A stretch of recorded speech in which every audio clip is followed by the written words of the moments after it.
ছাৰহঁতক ধন্যবাদ জনাইছোঁ। কলাগড় শৰাই আদি ইয়াৰ পৰাই আমি জনাইছোঁ। আমাৰ অতি সন্মানীয় আজি পাব্লিক একাউণ্টছ কমিটিৰ সমূহ দলটি নুৰুল হুদা ছাৰকে প্ৰমুখ কৰি প্ৰতিগৰাকী আমাৰ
সকলোকে আজি ছাৰহঁতক ধন্যবাদ জনাইছোঁ।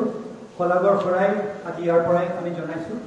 আমাৰ অতি সন্মানীয় আজি পাব্লিক একাউণ্টছ কমিটিৰ সমূহ দলটি নুৰুল হুদা ছাৰকে প্ৰমুখ কৰি প্ৰতিগৰাকী আমাৰ সন্মানীয় বিধায়ক মহোদয়, সন্মানীয় দলটি, সন্মানীয় আমাৰ বাইদেউসকল, আমাৰ অসম ভৱনৰ তথা আমাৰ PWD বিভাগৰ প্ৰতিজন বিষয়ববীয়া আৰু আমাৰ অতি মৰমৰ আমাৰ অতিথিসকল, আপোনালোক সকলোলৈকে আমাৰ অসম ভৱনৰ কৰ্তৃপক্ষৰ তৰফৰ পৰা আন্তৰিক ধন্যবাদ জনাইছোঁ।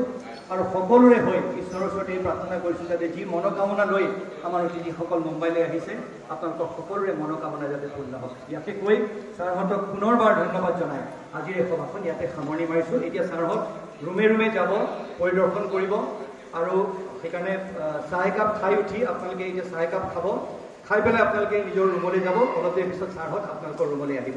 ধন্যবাদ জনাইছোঁ। আমিও মানৱ ধৰ্মী নেতা হিচাপে প্ৰতিষ্ঠিত লাভ কৰা দেৱাশিষ শৰ্মা ডাঙৰীয়াক আমি কৃতজ্ঞতা জ্ঞাপন কৰিছোঁ। সঁচাকৈ মানৱ আপোনালোকৰ যিখিনি মনৰ যিটো শক্তি, মানৱিক যিটো শক্তি, মানৱিকভাৱে যিখিনি আপোনালোকক খোৰাক দিলে, এই খোৰাকে আপোনালোকক বহুখিনি সহায় কৰিছে, মনৰ মনোবল বৃদ্ধি কৰিব। আৰু আপোনালোকৰ মনোবল বৃদ্ধি কৰাৰ কাৰণে, মনৰ সাহস দিয়াৰ কাৰণে যিখিনি প্ৰেৰণা দিছে, তাৰ কাৰণে আমি তেখেতক কৃতজ্ঞতা জ্ঞাপন কৰিছোঁ।